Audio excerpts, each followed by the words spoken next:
Welcome back to Limitless Stories Pod. Today I have a very wonderful guest, and I'm thrilled to introduce somebody who embodies the idea of living life as an art. Bronwyn Joy is a movement artist, dance educator, and creative visionary who believes that we are all living, breathing works of art. Living with autoimmune disorder and ADHD, Bronwyn embraces life as a constant evolution, a journey of learning and unlearning, of healing and storytelling. Through movement, she creates spaces for self discovery, joy, as in joy her name, and bold authenticity, whether in the studio, on stage, or in her personal life. Bronwyn's work is a powerful reminder that our stories matter and that sharing them can inspire others to approach their own lives with curiosity and compassion. Please help me welcome Bronwyn Joy to the show. And you know she dances, so we're gonna do one more dance for the. We used to turn up back in the day. Bronwyn, what's up? How you doing? How's it going? Thank you so much for having me. I'm very excited. I can't believe nothing awkward more than listening to people talk about you in that intro. But it's true. It's Hey, all true. listen. Sometimes you gotta hear somebody give you your flowers because you Yeah. deserve it. Yeah. You know. How have you been holding up? How's your day been today? My day's been good. I'm an artistic director for a dance company here in the city, and we're kind of in beast mode right now. So I'm currently building like three shows simultaneously. So we're in sprint mode right now, but very grateful to do what I love. So no complaints. Right. Right. Amazing to hear doing what you love. And I've known you for a while, so we're gonna take it back like just briefly. And before we started this episode, we were talking about how COVID reshaped a lot of the way we live and the way we think. I'm curious to know what about that period really made you tap into yourself and kind of like develop yourself as Bronwyn, the version that you are today. What about that period is special to you? Yeah, I mean, I think the pandemic was obviously super different for everybody depending on what was going on. But for me, just it kind of forced me to slow down and like cancel out all the noise with literally working in the arts. It was the first thing to go and the last thing to come back. So, because it isn't an entertainment category. So, and I just moved into my first apartment living alone, and we were ramping up to do our big show, and then like the world shut down like literally the day before. So it kind of forced me to look at my life, and I was somebody that was burning the candle on both ends. I never really sat still. Reflecting back now, it was very much I wasn't at peace with a lot of different versions of myself. I think as you grow up, you're kind of like, especially in that young age, like early 20s, you're kind of just collecting personalities or routines that other people do. You know, Right. like the first, like I've been in Vancouver since I was 18, so it was really like, and I'm from a really small town, so it was really just Mhm. like taking everything. And the pandemic forced me to slow down and be like, who am I actually without all that, without the subconscious like impression of other people around me. Also, I was like was a promoter, which was then an easy way to be like, but I'm partying for free, so it's All fine. right. That's how uh, we met. That's how we right, met in the right. club. In the Right. club. Shout out to Caprice and Republic that are Shout so out to them clubs for real. yeah. So that just and then also like dancing, teaching is so much of what kind of makes me keep continuing to wake up the next day. So without all that gone, you're kind of just forced to do a lot of shadow work in that time and like realize that I was actually really numb and like disconnected to my inner child and to who I was raised to be. And it's kind of like the rose-colored glasses came off and you look at your life so far and you're like, oh, I'm not moving actually in alignment with who I am or who I want to be. And with nothing going on, it's a perfect time to just sit in your shit and be like, this ain't working. So Right, what are we right, gonna do now? And that was heavy, but it was good. I wouldn't change it, right. honestly. So during this time that you're trying to figure out yourself and kind of like take the mask off to kind of face Mhm. yourself for who you are there specific people or specific resources that you're tapping into as you navigate this time? Because remember, the world is shut down. Yeah. So how are you actually like taking a look at the mirror? Is this more of like a personal, from a personal standpoint, or you had outside sources that kind of helped you during this period? I've always been somebody that's really self-aware. So that's never been a hard, and almost to my detriment. Like I would so self-aware, I know where my behavior patterns are coming from, but I didn't have the tools to actually make adjustments. And it was kind of like the cop out of like, oh well, that's just who I am. That's my personality. So I ended up doing started looking into maybe going to therapy during that time. But I don't even know if I still have the book, but I randomly got given this book called Inward by Young Pablo, and he just puts up little stuff on Instagram. So much of his like short stories, they're not even short stories, I don't know, paragraphs or kind of poems in a way, just were Right. really starting to hit home and relatable. I mean, music has always been that way for too. It's almost like I hear a song or a lyric or a poem, and that's why I like talk about the world around us is so much art, and I kind of it'll be like, oh, that's exactly what I'm feeling. This right here. Right. So I actually bought that book and I just spent a lot of time reading it. And I started with dancing and being an artist in that sense too, movement and embodiment, and that's always been a way for me to process. And so I actually started just collecting, like doing affirmations in the mirror. I started doing like a bit of breath work. I also just stopped drinking, like cut off Hey, cheers to that. Cheers everything. to that. I ended up going home and just like staying with my dad, which was actually interesting because a lot of my stuff is from my up and down relationship with my dad. Talk about Right. heading shit fair. I like stayed with him and was like, we're We're gonna gonna figure this we're out. gonna figure this out. We're Yeah, gonna figure this out. Like it's about time. It's yeah. about time. Right. And it was kind of gradual, and really the biggest thing was interesting. You're just like, did I turn to other people? I actually cut everybody off, and not in a like we have beef now. We're not. I just kind Mm, of was like, again, living on my own. I was attached to my I don't want to say ex best friend, my best friend of my early 20s. We were attached to the hip. We grew up together, and we ended up having a falling out. I moved alone, and so I didn't have like a person or people. I was just single, and I just kind of like literally like the book said, just turned inward.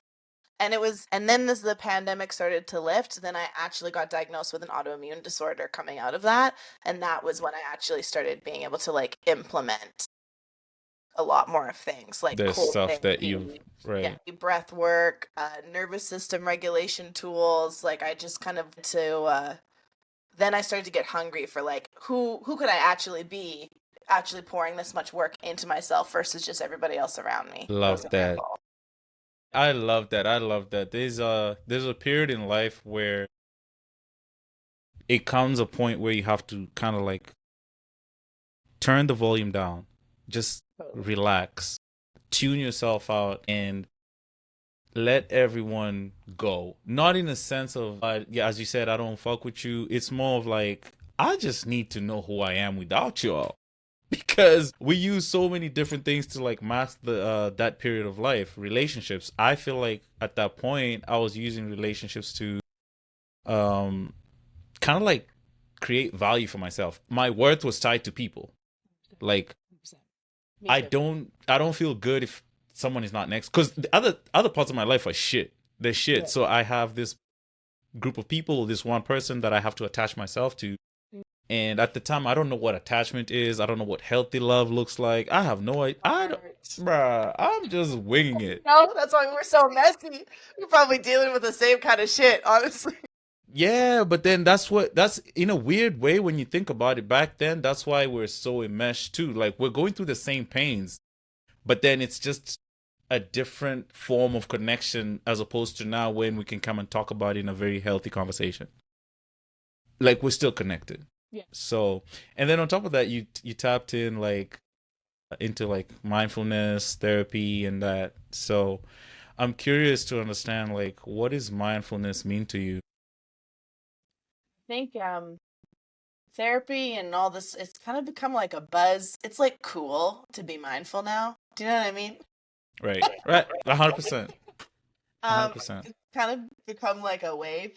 I truly believe that mindfulness looks different for every individual. I think what it is it's actually taking the time to figure out what makes you tick, what makes you have energy, what soothes you, if that makes sense. Like what I think it's slowing down, like in such a capitalist, like hustle culture world, even like vibrationally, it's just constantly like this. I think mindfulness is being able to take pause without guilt and whatever that is. Like, and I think if you look at like the holistic bodies, like emotional, physical, spiritual, mental, your mindfulness needs to be able to impact all of those things. And I think sometimes we approach mindfulness with just how I speak to people. I'm going to meditate on a Saturday and I'm going to take this yoga class and be mindful, which is not shade.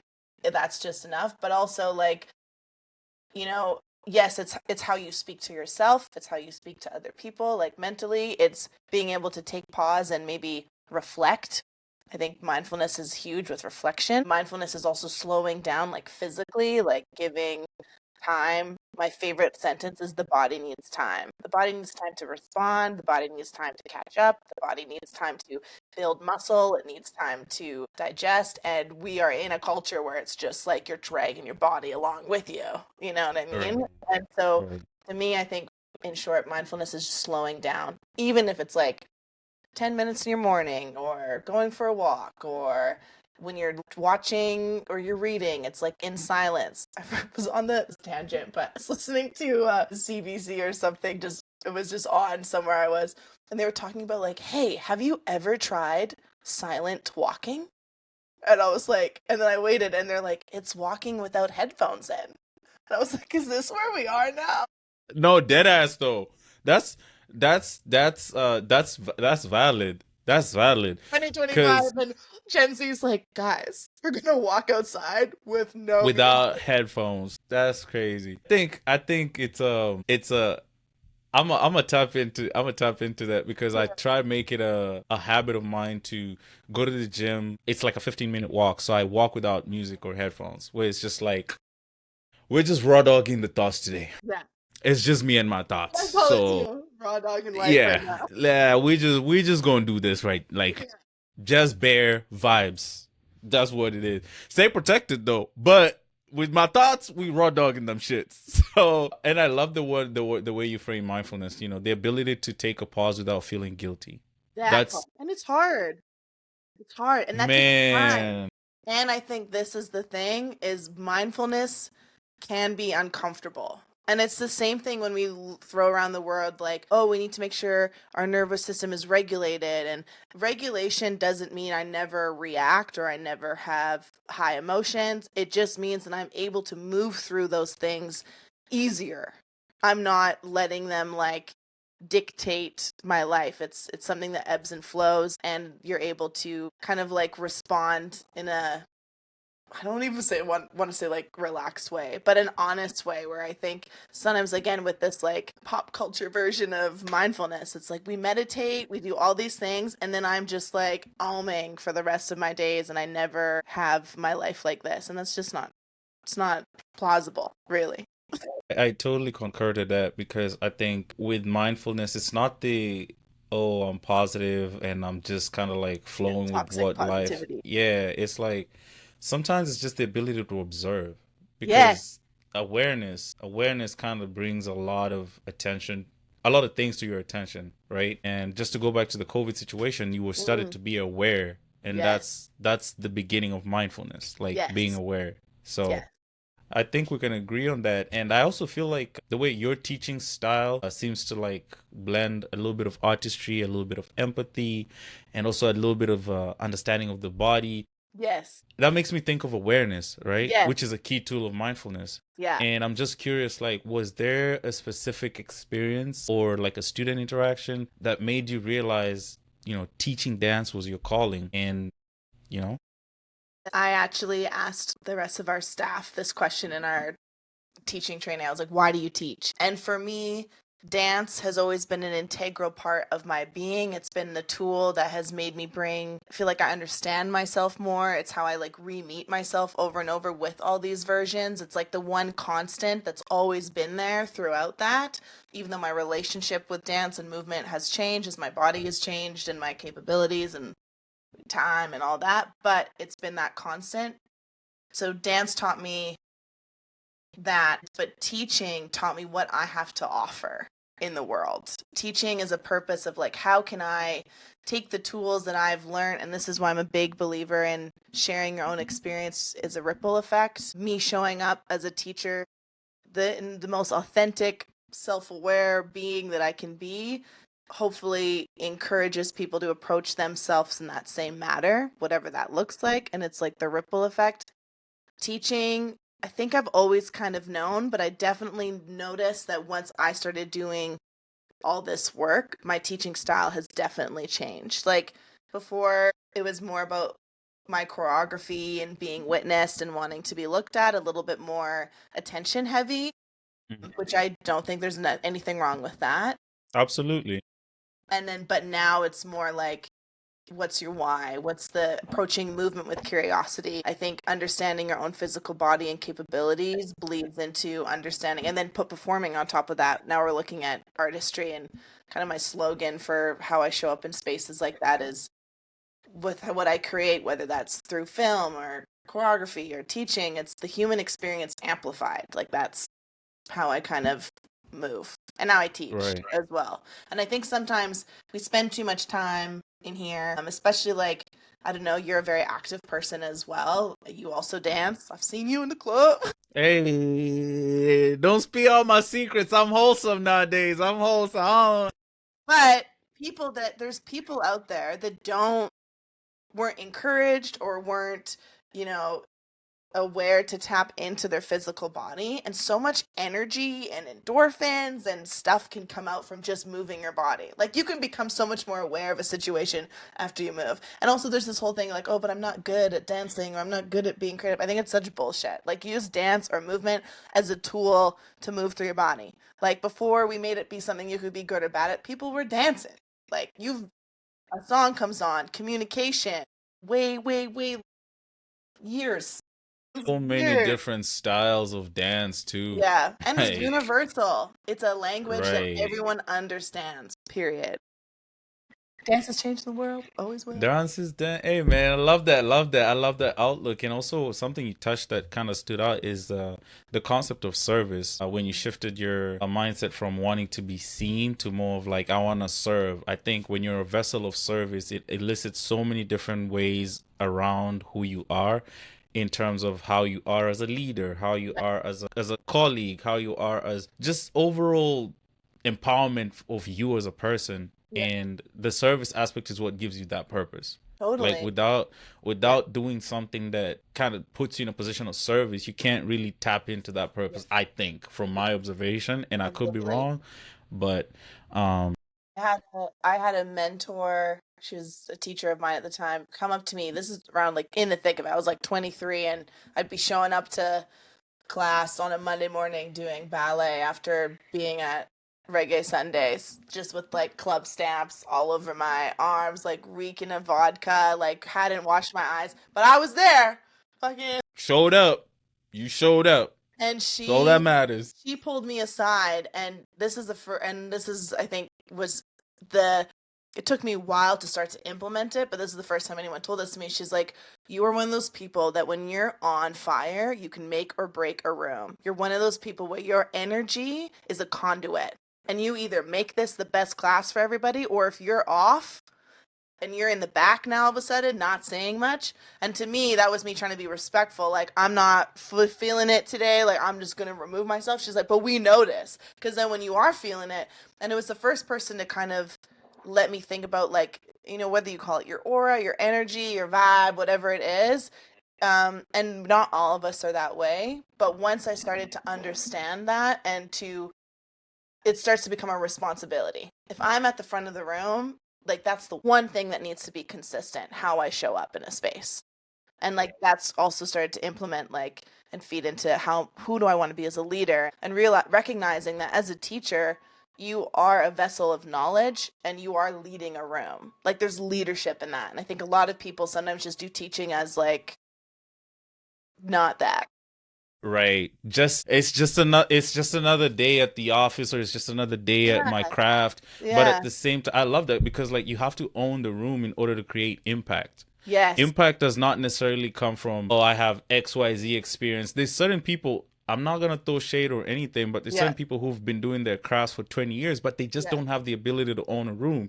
Yeah. And it's not on them. It's just their vibe, aura, Yeah. persona, Yeah. however you want to mention that. And it's like, it's so beautiful somebody recognized that at such an early stage for Totally. you, Yeah. because now you planted the seeds to become the version that you are now. I've seen your videos online and it's such a beautiful thing, and I definitely need to tap into one of your classes. But hey, they're catered for the female, so this is No, for the no, that's okay. no. So my Be Joy classes, I just started like doing my own thing as well.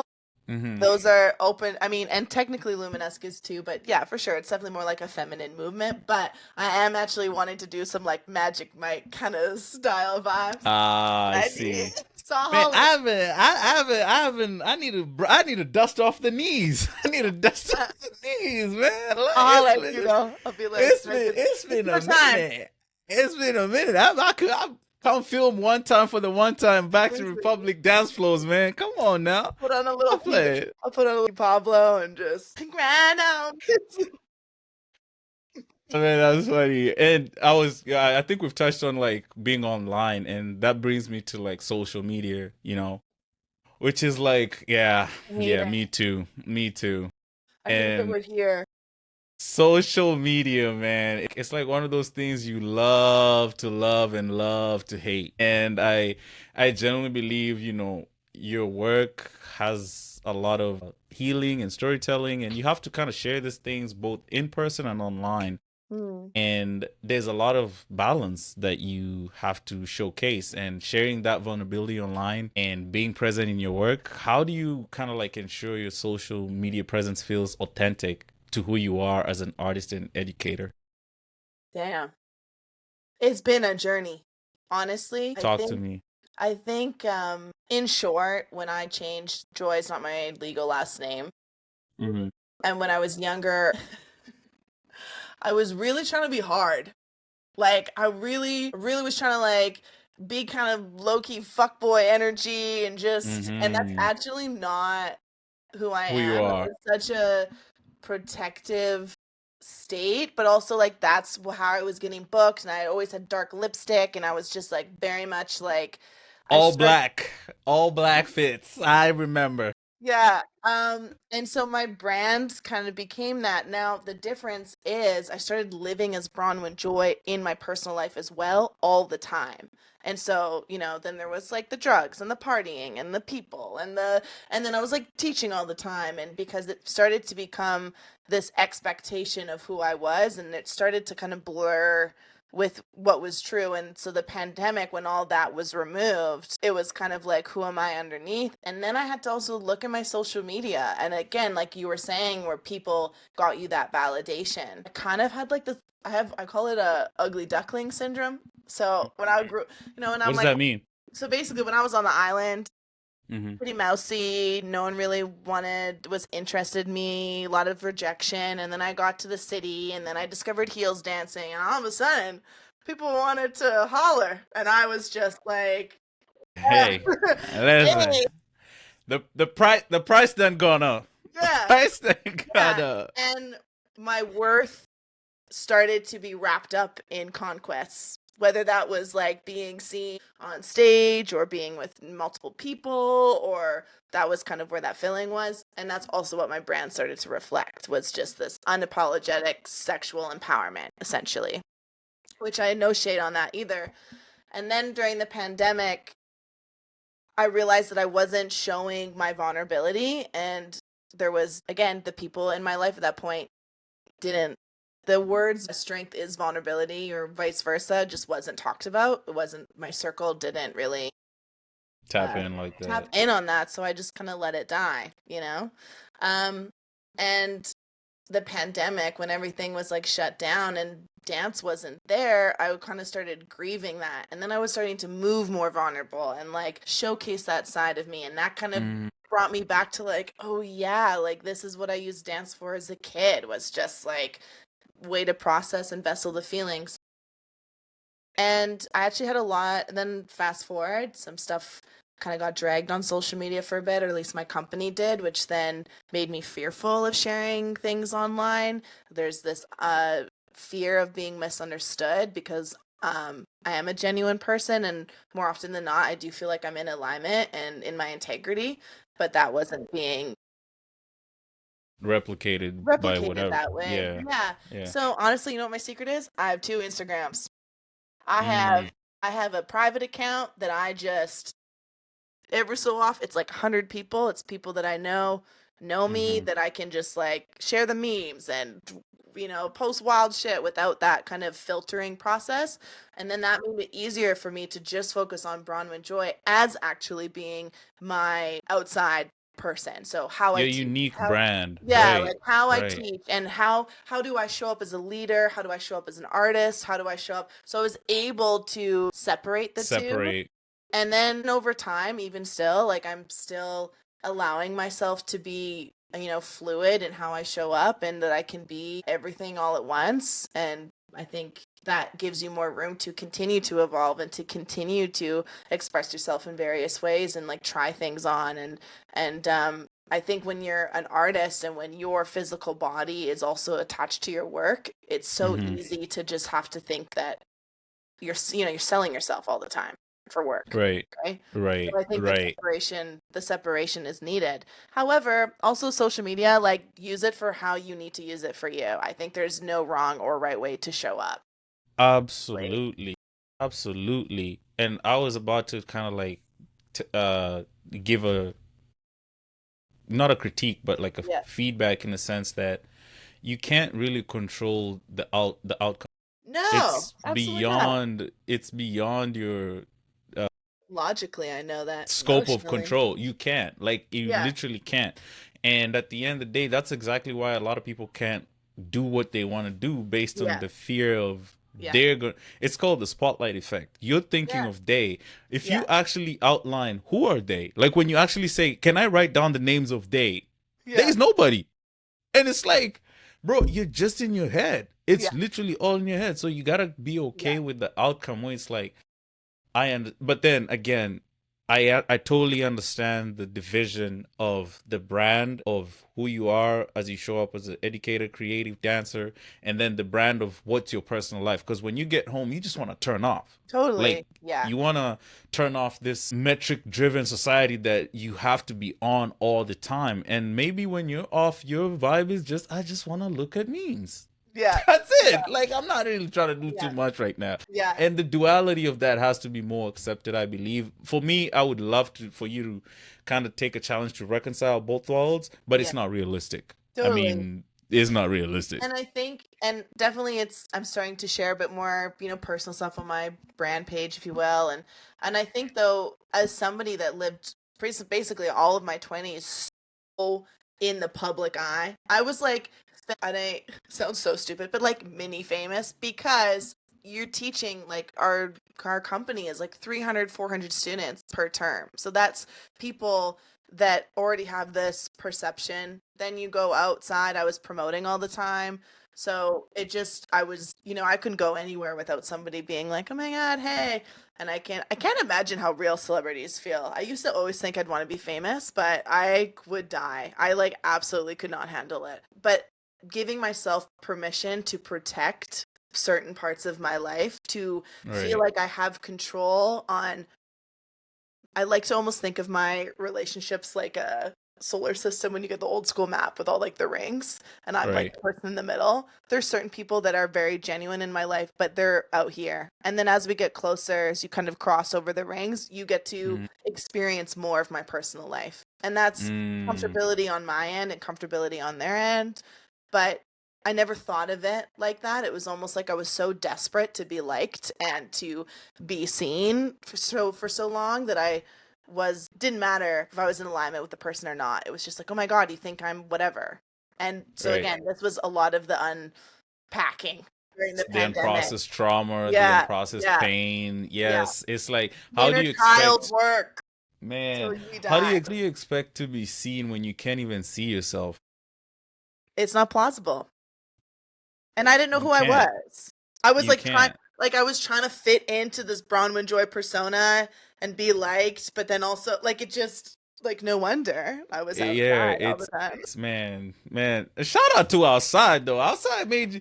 Shout out to outside because like at the time that was the only social dynamic that we could relate to. You Yes, know, yes, like at that time it served yeah. its purpose. So it's And like, I didn't have to talk to anybody. So it's loud in the club. I just was. yeah, I always, man, man, we were turned. Anyway, that's not. Hey, let's move on. Stop it. So I would say dancing is, it's a physically demanding type of art, and I think with just the challenges that you faced health wise, you've Mm. also probably faced like unique challenges with injuries or just physical limitations. Do you mind sharing a moment when you kind of had to navigate a particular injury or a setback, and No problem. how did that experience shape your understanding of resilience? Because I know your journey also has Yeah, a lot of resiliency in it, yeah. and yeah, how do you kind of like encompass that to guide others in their own healing journey? So I got diagnosed with psoriatic arthritis. So the world opened up and my knee blew up. Like, so I was fine all through the pandemic. And then we were starting to get back to work. And then randomly my left knee just like swolled up. Looked like I had like, it was just, and it felt like, and like no, I'd been inside. I wasn't doing anything. It just one day just was swelling. And I lost, and I was undiagnosed. I was in August and I didn't get a diagnosis till November. So August, September, all that time, it was just like MRIs, x rays, like nothing was showing up, no meniscus tear, nothing. And meanwhile, I'm not dancing. So, not dancing, I'm not teaching because I can't. I Yeah. lost mobility. I couldn't bend my leg. I was walking around like Terry Fox without the. Damn, that's you fall for that one. I ain't gonna Anyway, kiki with you on that one. I'm not kiki with you on that anyway, one. should have left it on my personal IG page. Yeah. Oh, Anyway, so yeah, so that was you terrifying. trying to get me canceled? That's what you trying to do. But hey, I digress. Sorry, my bad. Yeah, so when you have a livelihood, when you have that thing, and as I was saying, dance is my constant. All of a sudden, that's not access, and I don't know if that's going to change. So I got diagnosed. I had a really shitty rheumatologist at the start, didn't see me in person. Western medicine was just trying to, like, give me a bunch of pills and kind of not listen, and was feeling really discouraged. Uh, I started to do my own research on what psoriatic arthritis is, and all the videos online are really depressing and just people not being able to move and losing mobility. So there's just a lot of fear in that. And I still kind of get emotional talking about it because it was just such a shock. Just It's a tough all of a time. sudden I was That's a done. tough time. Yeah, like, Yeah. and so I really took moments into my own hands because I was like, and I don't have a backup. I didn't go to school. I've always known this is my field, this is my purpose. I'm somewhere in Man, here. that is, So it's yeah. not like, and now I also got diagnosed with ADHD around the same time, which was like getting a blueprint to my actual brain, which was incredible. And that started to really positively impact my healing journey and holding myself accountable and understanding what makes me tick and why I handle rejection so badly and XYZ. Anyway, so I randomly just started like, I don't know, universe, whatever. I randomly found this video. It's like 4 in the morning. I couldn't sleep because my body was in pain. And I randomly see this video of this guy talking about how he has an autoimmune disorder and he started doing cold plunging and Wim Hof. His name's Dave Goo. He's incredible. And it just so happened he was holding a workshop at his house. So I went to this random workshop down the street by my house and he introduced like breath work and cold plunge and a bit more of how much your nervous system is attached into the autoimmune disorder. Mm, And meeting somebody, he was also very passionate about being active. And so finding somebody like that was able to talk to me about, and the doctors are telling me, like, you can't move anymore. You just need to, like, basically waste away. And so he taught me kind of to do strength training and rebuilding. And I don't know, chicken and the egg, what came first. But once I started to stop thinking of myself as sick, um, I started to see positive impacts in my body pouring energy into my body. I would like talk to my knee, which I know sounds crazy. I was like literally trying everything under the sun, just trying to, make things work, changed my diet. I also did hypnotherapy, which I will honestly would love to talk about as well. Hey, go for it, So because that's the pathway to the yeah, recovery process. yeah. So I don't, and I couldn't sit here and be like, I did X, Y, and Z, and then my knee is better because I'm back with vengeance. I'm dancing full time again. I go to the Love gym. that. I Love got that. biceps now. Flex on them. Flex on them. Yeah. Yeah. I'm just playing. But I'm crazy. I lost so much weight, so much muscle because I was just like a fetal little person and like so sad. Just so sad.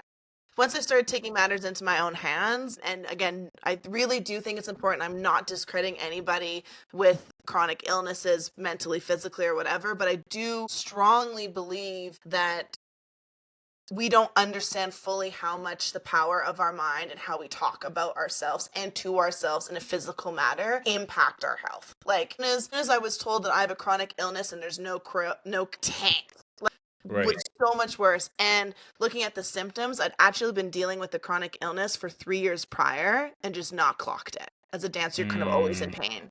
And so as soon as someone told me you're sick, boom, everything got worse. Everything There's, crashed. Yeah. yeah, so I think there's some power in that. Anyway, I did hypnotherapy, which actually turned out to be um, a better form of therapy for me in general for everything. I think sometimes talk therapy, as somebody who is really self-aware and how I'm like hijacking this whole podcast, I talk a lot because that's how I process things out loud. Mm-hmm. And so Yeah, it's important. I could go into a therapy session and I could tell this person all the things that I'm struggling with, and I could almost like manipulate the session or like how I was going to respond, or I knew all the things to say, or I could paint myself a certain way. And it's, a gift and a curse to be able to do that. I use it for good and bad. There's balance, Yeah, but you ever had a therapist tell you you could do my job? yeah, for real. And I'm like, so why am I paying you? Yes, facts. And what is this 55 minutes? Like you can't just give me an Like, hour? Yeah. So anyways. and it got to the point where I was doing like bi-weekly sessions for a bit, and I was like over analyzing as someone who has a brain that kind of automatically does this already. I was over analyzing everything in my personality, like my This behavior. is the talk therapy. Yes, yeah, the talk Okay. therapy. So it was just too much. Anyway, this hypnotherapy is really interesting because and you hear hypnotherapy and you're like, you're sleepy. Yeah, yeah. But it's actually interesting, kind of similar. It's like a bit of a meditative state that you get dropped into just with some breathing patterns, and you close your eyes. And if you pick a topic that you're wanting to work through or a challenge, and then he basically just said, I want you to drop into the first time you ever felt this as a child. First thought, best thought. So you just go there. And it's probably not something, because it's timed, almost like he does this kind of rhythmic snap. And sometimes it's not even what I thought it was, but your body and your brain remember. And so then you go into that process. Then he does that when you're like a young adult, teenager, and then you go like most current time that showed up. And then you actually go and you kind of talk to him, process through that situation. And he asking questions like, how did you feel in that moment? How did you respond? And you're just kind of, and he does it like 1, 2, 3, go. And you just start. So you kind of remove that conscious part of your brain that analyzes the correct or thing that you've been telling Incorrect. But yourself. what's the Yeah. quick question? I don't know if you're Mm-hmm. familiar with somatic therapy. Mm-hmm. What's the difference? It's like a cousin. Okay. Okay. So, from my understanding, I've never done somatic, but I know Right. other folks that have done. Somatic is more based on where, I'm 90% sure I'm correct, like energy and trauma is stored in the body. And so it can be like very emotional, like somatic release, which can sometimes talk Mm, about things and then you release it in your physical body and in your energetic body. Where a hypnotherapy is the same kind of like you're dropping into a subconscious state, which somatics also uses, but I'm still using my cognitive memory to bring up those feelings. Where okay. So do somatics you is more you in the body. so is hypnotherapy more about the experience rather than release, and Yes, somatic is more about the release. release? Yeah, type? Oh, okay. exactly. Because I practiced somatic one Yeah, time. For yeah, me, that helped me a lot. That totally. was like, Yeah, that's what kind of like really got me to feel the pain points that I was experiencing yeah, for years. yeah. So, Yeah. oh, that's Well, and cool. That's cool. there's so much burying that happens either like mentally or physically in the body, and I feel like somatics, and I do kind of think like as a dancer, like not intentionally do somatics all the time. There's moments where we'll be like in something and I'll move a certain way and I'll think about something and then I'm just like sobbing on the floor all of a sudden because it's just releasing something, or Oh, you right, know, like, right, so right. there's a lot of that kind of happens for me naturally. And this could like be a whole other podcast about like there's like a Yeah. embodiment practicing, and drop in with movement is also essentially a version of somatics as well. Anyway, hypnotherapy is interesting because then you go back after you've kind of up-threveled all that shit that you're feeling. You go back to the very first time it happened and you visualize yourself now going in and protecting your inner child in that moment. And Mm, so you start to heal the process and build trust that you have yourself. A lot of our within stuff yourself. stems from the inner child experience, right? 100%. So it's, and then he kind of wraps up the session recapping. That's actually amazing. Yeah, and so That's like amazing. it's essentially a rewiring of your brain. Of your brain, Yeah, which patterns. is so important So it's because everything's that's behavioral pattern, right? the neural networks have to kind of Yes. And reconfigure themselves. that I did 3 sessions for 3 kind of separate like core issues that I was having, and also like one and done. I mean, and then ever so often when I feel like I'm slipping back into my routine, I'll play that tape. I always say it's Right. like it's the saying I always say is change the tape, change the story. And that's why like the power of the mind and how you speak to yourself, speak to your body, so important. And repetition. Like I have a thing where I sometimes will find I get more clarity like with making eye contact with myself into a mirror. And so usually if I'm feeling sensitive or lack of control or worth, I will like sit in front of the mirror and I will repeat something, I am blah, I am blah, I am blah, over and over and over again until I fucking believe it. And for the first, couple rounds, you're like, this is so stupid. And then Hmm. eventually you're like, I am, You get kind of get stronger. yourself in that energy, like Totally. seriously. But then I'm not really like tapped into like the whole looking at yourself in the mirror. I've done it a couple of times, Yeah. but it gets kind of scary because I'm like, okay, bro, like I ain't really feeling like that. But from what I'm learning from you is you just gotta kind of like go in until you kind of get it in your Yeah. psyche that this is what Yeah. I'm trying to do. Have you ever tried doing it? Like, do you do any like breath work, like long breath work that gets you into a certain, like Absolutely. there's like the breathing obviously to help with like anxiety and stuff. There's a breath, I can't remember what it's called, but you breathe like, so it's like chest, mouth, not Yeah, yeah. hyperventilate, but It's it's like I can't remember the name, but it's like yeah. There's different and tech over and over over, again. and shit Yeah, gets crazy. Like the stuff yeah. when I've done that, but if you do a cycle or a version, it can be Wim Hof breath where you get to that point where the buzzing happens in your body or whatever. Then when you release all that, go to the mirror after that. Go to the mirror Hmm. when you've just cracked yourself open, you're already kind of purged all this shit. And even if you're not saying anything, just look at yourself in the eye after that and just be Right. there. Like sometimes I think that's healed a lot of my, and not healed, healing, like craving of intimacy and connection, and being able to Hmm. sit there with me and get that from myself so that when I do decide to have a romantic partner, it's something that I want, not need. But a lot of the Hmm. time we crave to be seen, we crave to be understood, we crave to be held and seen on like a soul level, and that being there with yourself in that moment can be really vulnerable but really fucking powerful. I And love holding that. the I weirdly love enough. that Yeah. connection and intimate. Man, I'm yo chill, relax. Cause you ain't even answered the second part of the question, but I love that. I love that for real. Cause I've never looked at it from that perspective of tapping into yourself to really see how you are very vulnerable with yourself first and foremost, and then how you connect and desire intimacy in that moment, because as you said, like a lot of intimacy stems from us wanting to be understood, wanting to be seen, wanting to be heard, and the other person Yeah. taking the time and energy to process that, not according to how they were loved, but how you want to be loved. And you can't really love or show love or be loved if you don't know how to love you. It all goes back to like the you as a person. Yeah. But sorry, go ahead. If you are somebody that is constantly evolving, you need to keep meeting yourself over and over and over again.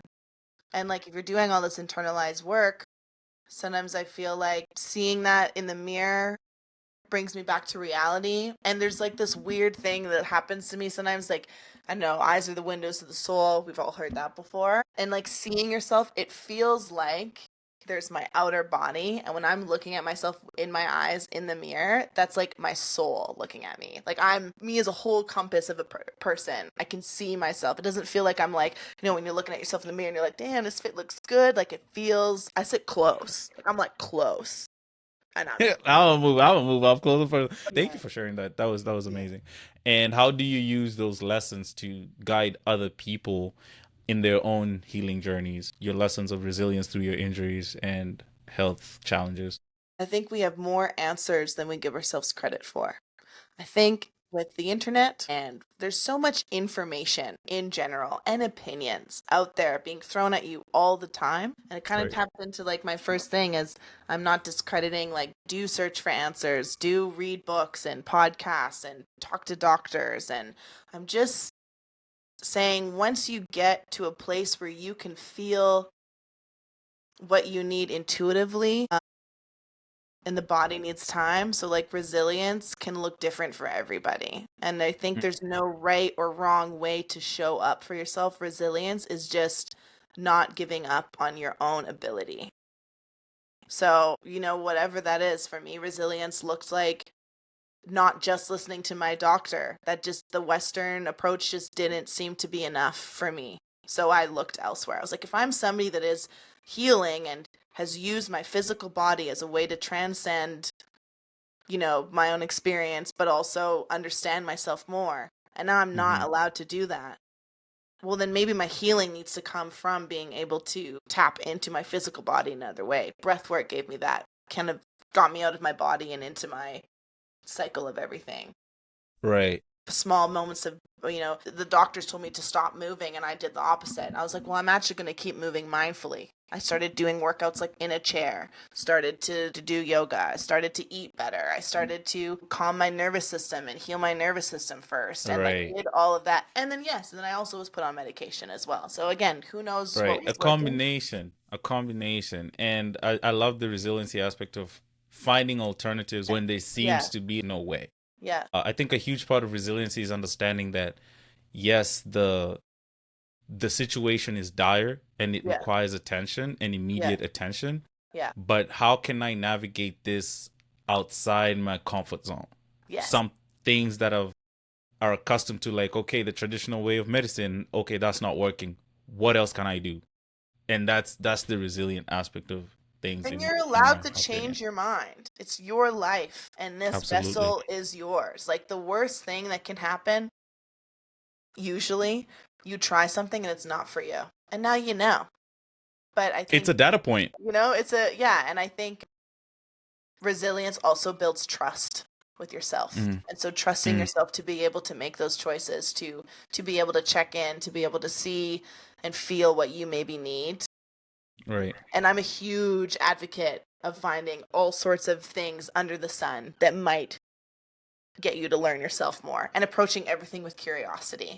Not like, oh, I'm going to be bad at that, or I'm going to be good. It's like, and again, like you said, the data points. You get feedback and they're like, interesting. Now I know. And then you're like, okay, let's pivot. Yeah. I also did art therapy. Like, I just started trying a bunch of shit. You never know what's connected. But it's part of the resiliency. Mind, body, part of the resiliency. Yeah. Hey. Mind, body, soul. Mind, body, soul. I love that. And I think once you kind of get resilience, now the other side of the fence is, the joy, the feelings of euphoria after going through a difficult moment. And I think by your name, Joy, but it's not illegal, last name no more. It's true. You talk about joy in movement and how this can help how do you help people shift their focus, especially like 300 students per term? I believe some of them are there for different reasons. Some of them are there for fitness purposes, some are Absolutely. there for like art purposes. And how do you kind of shift their focus from traditional fitness goals Yeah. like weight loss or strength Yeah. to just kind of like finding joy in how their body Yeah. moves and feels? Yeah. I'm a firm advocate that I think weight loss should never be the goal. I'm a firm advocate on your why should be how do you want to feel? Like everything should be how do you want to feel? So if you come to me and you're like, "Oh, I want to lose weight." I'm like, "So you want to feel stronger," is what I'm hearing. I don't want to, Love that. I don't need to, you should not, I mean, I don't like to also say you should. Everyone's to each their own, but if you step into my room, diet culture, all that shit has no place there. I want you to feel strong. I want you to feel capable. I want you to feel, and those are all things Connected. connected. I want you to feel, resilient. I want you to feel liberated. And I think your day-to-day life, you're already getting fed so much information of you can do this is what's good, this is what's cool, this is what's not.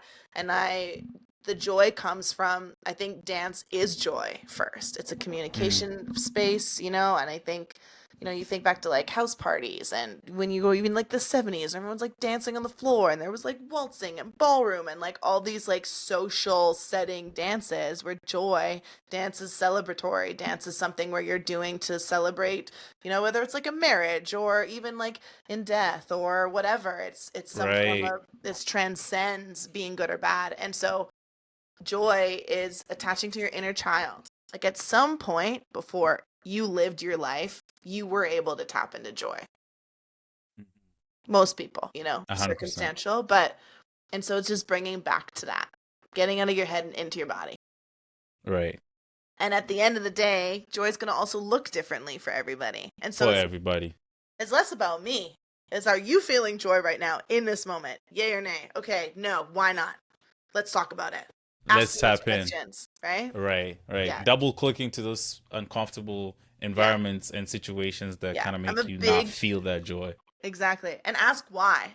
Like, Hmm. why aren't you feeling joy right now? Oh, I don't know. I think, okay, from there versus like, oh, I don't. And then that's just the end of the And then that's conversation, it. Yeah. you know? And I think you mentioned something about like, changing your diet and getting into like a little bit more of like a fitness routine. Mm.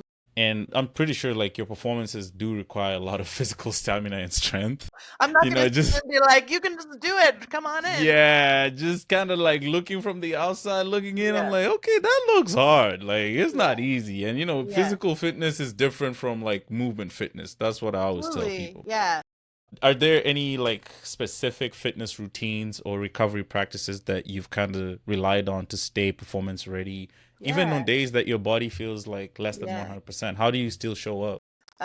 That's a great question. I want to get more consistent with it. I mean, everyone says that. I mean, I'm huge on injury prevention. So I actually like approach everything that I do with building strength and alignment and then mobility and injury prevention. So like I'm not, and as someone that, so much of our culture is like, how do you look? I just really try and focus on like, how do I feel? And so sometimes we think we need to do so much to maintain or get to a certain point. And for me, it's maintenance. So, like, when I am dancing and I am using flexibility and mobility, and there's a lot of moving pieces, and there's not a lot of like static alignment, like repetition training that goes into dance. So, when I'm not dancing, then I'm doing like weight training. So I will, Mm, it's building muscles, focusing on alignment, but it's maintenance. I think one thing I've learned with this autoimmune too is like listening to my body and even on the days there's a lot of the like, oh, I don't feel like going, so I'm not going to go. You still go, but maybe that it's like also that visualization where like showing up every day is like not looks different. necessarily, yeah, it looks different and being like tender with yourself. Like I think, oh, asking your questions of like, what's your goal at the end of the day? And then once you have your goal, you can kind of work on from that. But I do really believe that approaching even like the fitness side of things, like how do you feel? So weight training has been a game changer to me, and I'm pissed that I didn't have the wiseness, that's now a word, to be Right. doing that in my youth, we'll say. Like if I had to Yeah. if weight training was talked about as being a dancer and like cross training when I was like 19, I would be a fucking machine right now. So Right. like I Right. only just started cross training when I had all my autoimmune stuff. But before I had that, maybe, and then you start, woulda, shoulda, coulda. But so I think cross training and building the strength and alignment so I'm able to do all the crazy stuff out of alignment and mobility and stuff. That's been a huge changer. And then also cryotherapy or cold exposure, which is kind of again like a hype thing that's happening now. But cryotherapy has been a huge. There's a place on Richards and Davie downtown. Mm-hmm. Shameless Right. plug. But that's All been a right. game We love changer. it. So like if you pull a hamstring and I have a show in 3 days, I'll go to cryotherapy like once every day and I'll be able to do the show. It's like Oh, damn. cuts out your healing process so much faster and also recovery time. So if I'm like really sore from or I have 3 shows in a weekend, I'll go Saturday morning, do the filmed run, come back, cryo, go again. Get good. Do it again. Yeah, Yeah. that's been a game changer. And then also like knowing your age. Hey, And listen. not to put you in a box, like, I mean, 30 is here. Level 3, season Listen. 3, the budget is still Listen. poor, but I will say mobility and like maintenance every day. I can feel it in my body if I teach a 4-hour block and I don't do a cool down and I come home and I ice my knee and I go to bed. I wake up the next morning and I'm seized. So, Yeah, shouldn't have done that. yeah, Shouldn't have so done that. and Yeah. I've noticed that as I get older too, what I need in a warm up is different as well. And so I think it Right. comes back to awareness. Like, Do you stretch like yeah, when you do your cool downs? yeah. So Yeah, stretching when I stretch. do my cool downs and also like not passive stretching. Like, I think Right. my challenging thing is going to the gym and watching people cool down or warm up. And I have to just stay in my lane. Listen, It's like a as you lot of the said, like, to each their own. you To each know, their own. And the yeah. flexibility varies, right? Like Totally. I'm not saying gotta touch your toes, but at least get in there. get in there, stretch them little muscles. Yeah. I feel like exposure to fitness is such a key thing. And looking back, that was my way out. Like Yeah. even from way back, like I was tapped in. I was super tapped in, and that's kind of what took me away from like the lifestyle that we were Shenanigans. trying to live. And yeah, and I was just like, let me tap into something more healthy, Yeah. something more, and like it shows now. Like putting 10 years of work, it's like, oh shit, okay, I see why this is something I enjoy doing. And I never thought I would be a gym girly, but Welcome, I you're here. actually really enjoy doing something that is satisfying and feeling strong that has no emotional connection.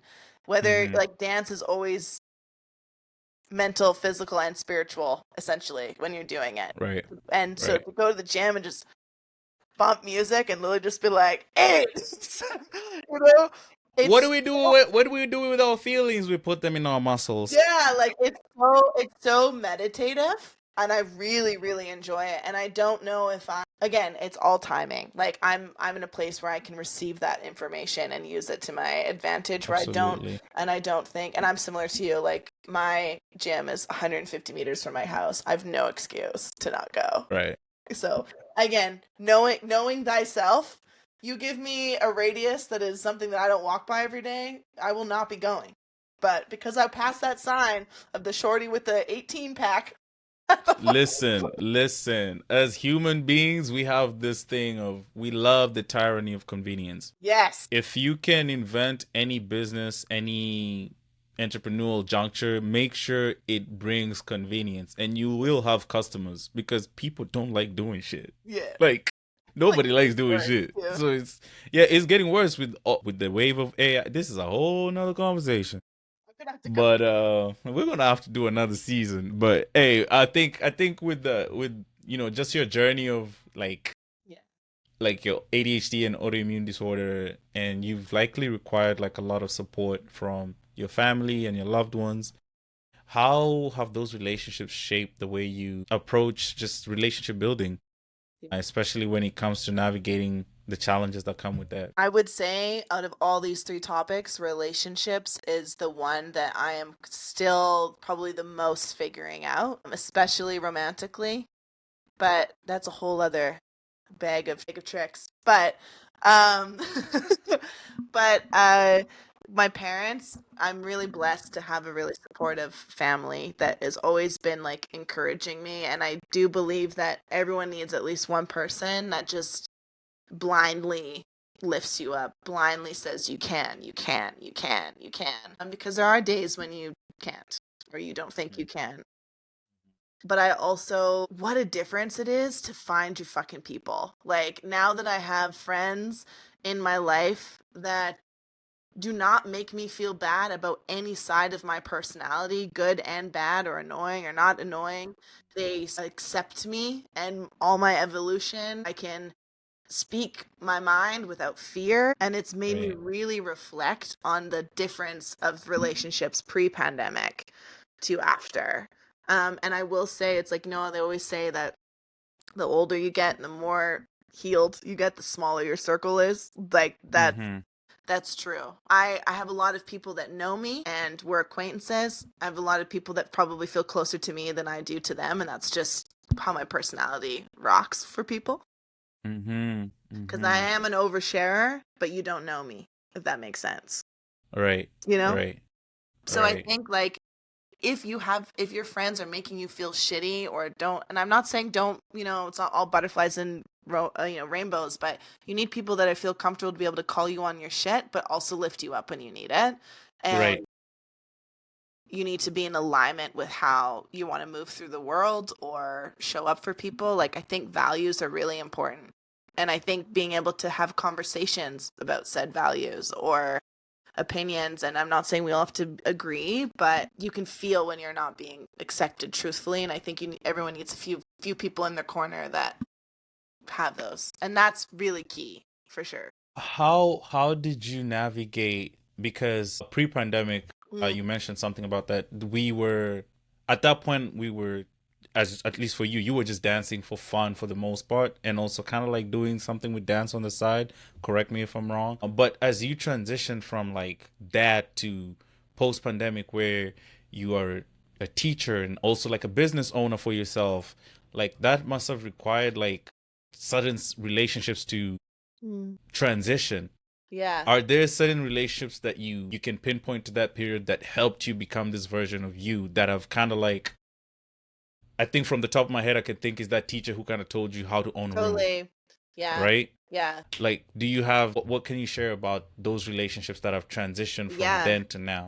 So actually, in my professional career, like, I definitely wasn't dancing for fun. I was treating it like it was for fun. I was like doing a Hmm. dance school and I was working, but I was also outside just as much as I was working. And so it just Okay. doesn't have longevity. I was also one of those people that's really talented at winging it. But, Hmm. you know, ADHD. Teach me your ways. Teach me your ways. Teach me yours. Honestly, I feel like we could have I need structure. a I little need bit of, structure. I yeah, can't. I can't teach wing me it. how to structure, please. And like, I got you. I got you. but actually, it was some anchors in my professional life that really steered me to where I am. Vanessa Young, who's the founder of Luminesque, she sat me down essentially one day. I remember it clear as day. Sat me down at a coffee shop. Side note, you got to bring it to the show, but that's not the here nor there. Go Okay, on. okay. Uh, Sat me down across in a coffee shop across the way from my apartment at the time, and she was like, "Everyone's telling me to fire you." Because I was fucked up from the night before and I missed the whole sold out workshop. I just like, my phone died. People thought I'd OD'd, like, huge thing. And she sat me down across and she's like, "But I don't think I should. And this is your kind call out. You're at a crossroads right now. Who do you want to be?" My dad is 5 years sober, but he also struggles with addiction. So she kind of was like, "You got to fix the similarities that are happening, or at least look in the mirror." She offered to go to a few meetings with me, and I wasn't in addiction at that point, but slippery slope, you know? Borderline, Yeah, borderline. yeah, and so Loki, we were there. yeah, Trust. Loki, we and used to we turn were up. just young. Anyways. Anyway, but to have And again, she was always someone that was in my corner, but for her to sit me down and be like, final strike, what are you going to do? Are you going to show the fuck up or get out? And I'm somebody that will give me an inch and I'll take it a mile for as far as I can go until especially back then. So that, but how she said that was, I believe that you are capable of so much greatness, more than what I can offer, or door number two. So holding that accountable, and just to hear somebody, and she could see that in that time in my life I was really detached from who I was. I was very numb. And honestly, I was like depressed. The only time I felt like I had my usual personality was when I was under the influence of a substance, which is why I was doing it so much. So give me a couple tequila shots and I was like, there's my personality. It was, I don't, yeah, and I don't mean to interrupt you, but I feel Yeah, like that was never your personality. It was done out of necessity, out of totally, survival. totally. I have to get in this mode because I totally relate to that in a Yeah, sense because at the time I couldn't really resonate with just being like a regular university student. I was like, the only way I could make friends and be in a social dynamic is be yeah, at the club and be turned up. yeah. So I think it was done out of necessity, and as you evolve, you come to realize, damn, And poor don't little get me you. twisted, I still love a good time. Hey, And also, then this stems into me discovering that I have social anxiety, and the only time I didn't have social anxiety was if I was drunk. So then I was drunk outside all the time. So, like, looking back, hindsight 2020, you can see what's going on, like, right, so clear. But when you're in the thick of it, you know, so. right. So anyway, she was one, and I still work with her really closely. She's an incredible mentor. She's one of those people that fuels a lot of life into you and wants you to surpass her. It's never like holding me for herself. Gatekeeping type. And I do believe that everyone's one of one, and people say that, and you're like, ugh. And it's so hard with social media because you can see everybody around the world being one of one, and you're gonna have similarities. But I think there's so much more growth in community. Whether that's sharing stories like we are today, whether that is dance classes, whether that is a random conversations at a coffee bar, whether that's like sharing knowledge, sharing stories, help us all evolve, because every time that you share information, you can never guarantee how it's going to be interpreted. So someone receives something, they make it their own, they process it in their own facility, and then they go out in the world. It's never going to be cookie cutter if received well I mean, that's and art. authentically, right? That's art. That's Yeah. really art. That's what art is. Art is giving your perception on your personal perception to the world and leave the world for personal interpretation.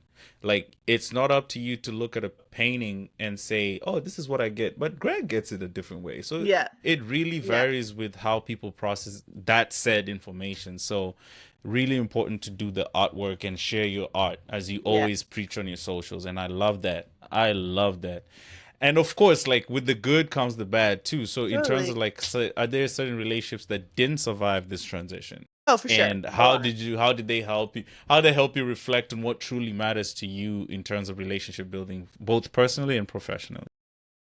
Um, the more aware I got and the more close I was to knowing my own truth, the more I was able to know when I didn't feel good around people. So the more I lived in my authenticity, and people, it doesn't mean that these people are bad, but it means as I've evolved and they're evolving a different way, or they're not evolving at all, whatever it is, we're not in alignment anymore. And I think there comes to a time where you have to be okay.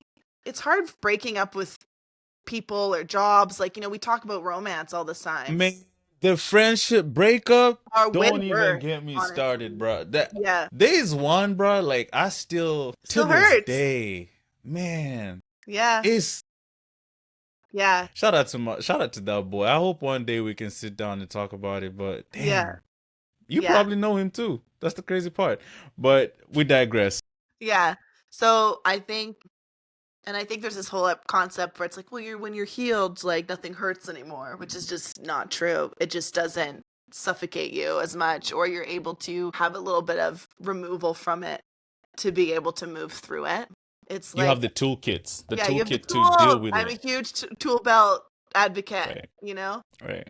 So yeah, a lot of relationships didn't survive because I was probably unmasking for the first time in like 7 years. So I was a very, showing up, and I could then feel when I started to like shift and chameleon to be around certain people. Right. And when you find people that make you feel safe, it's really easy to start to feel when you don't feel as safe. Not saying you feel, but and I got to a point where it's like, I am too tired. I'm chronically ill. I have no time or spoons to try and, tend to a garden that I don't care whether it lives or dies. And like, that's a sign too. It's like, as soon as a friendship feels obligation, like an obligation, Mm. and I think being okay with how close friendships are. Like there's certain people in my life that I don't want to cut off, but you're Mm-hmm. kind of as close to me as we're going to work. Does that make sense? Right. And navigating that as I well.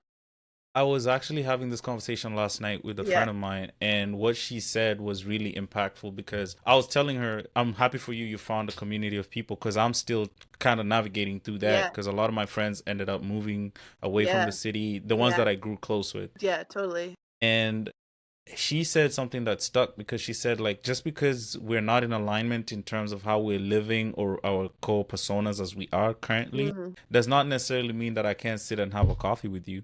Because Yeah. at one point we related, because me and you back then we related on a different dimension. Yeah. And now Yeah. it's like I'm like, oh damn, why didn't I reach out to this girl earlier? Because I could see the outlook is also kind of similar. So it's like Yeah.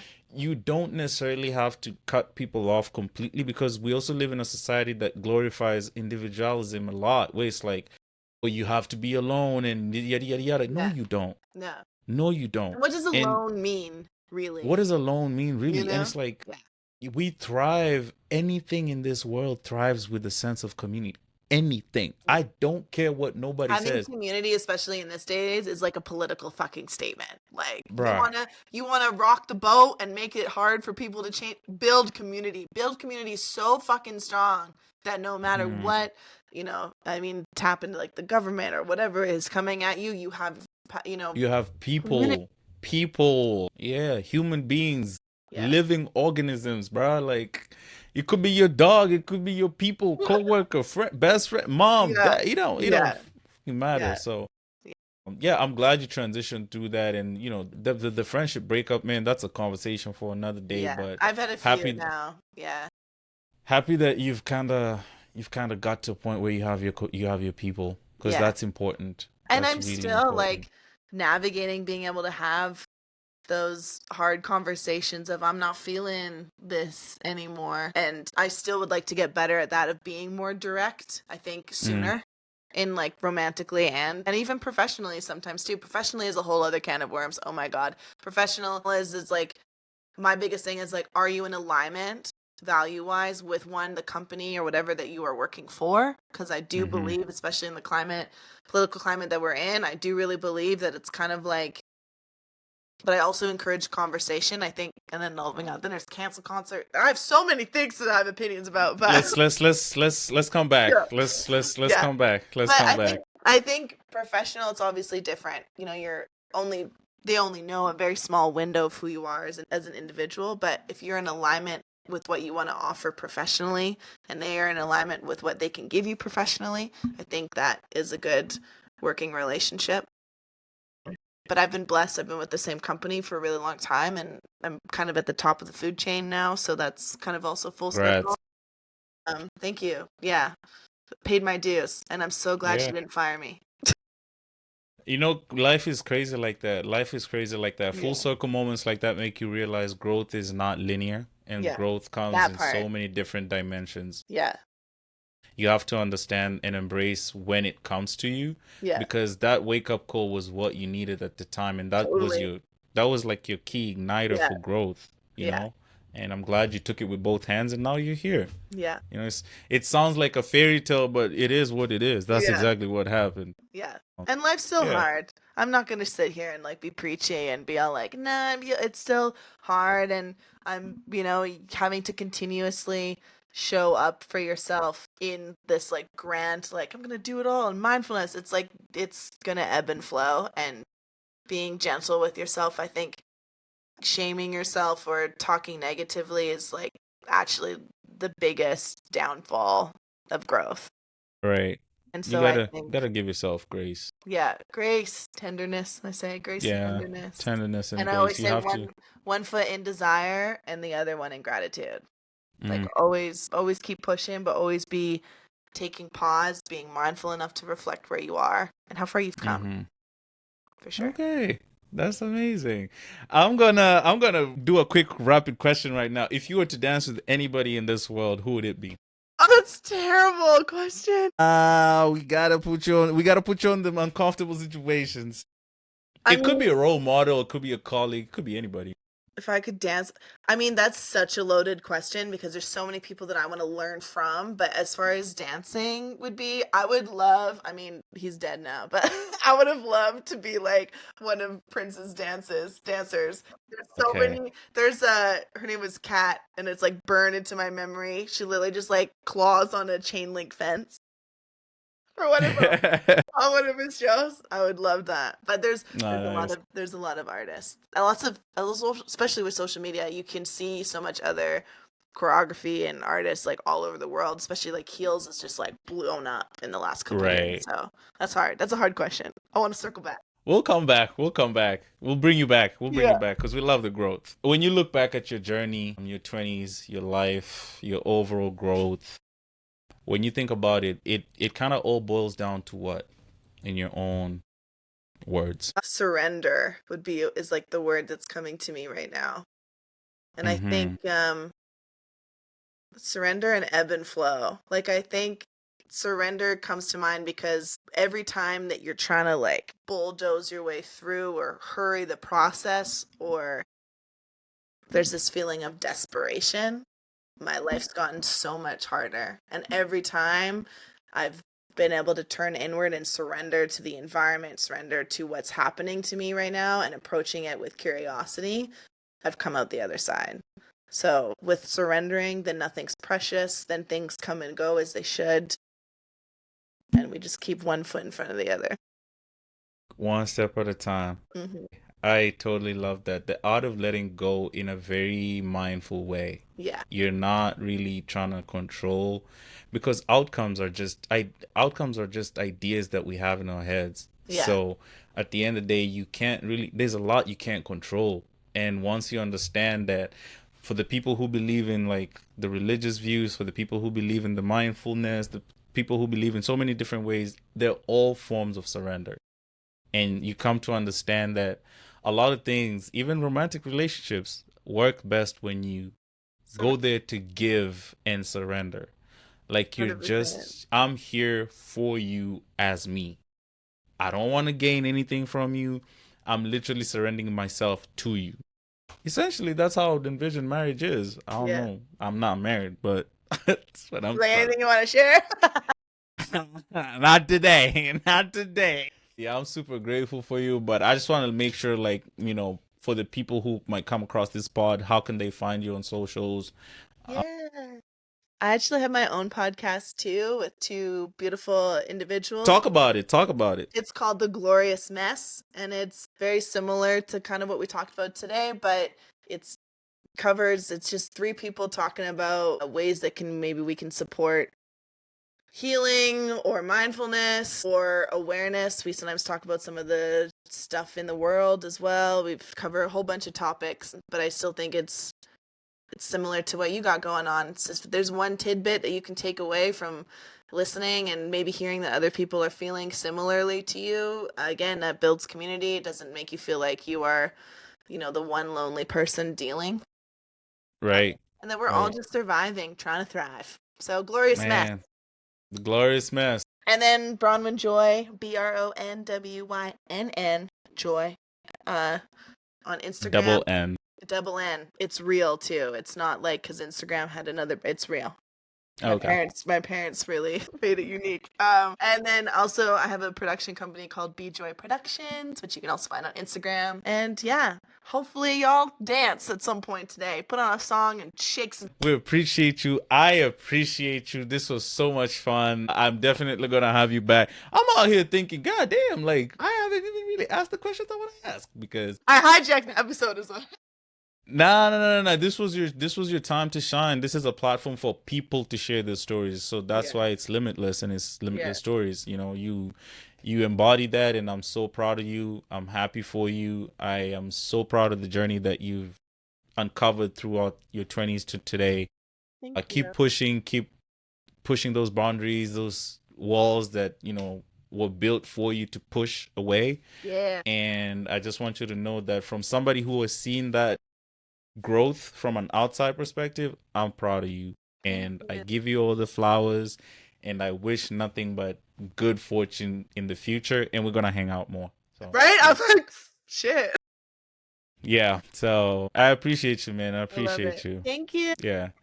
Yeah. With that, Peace. episode done.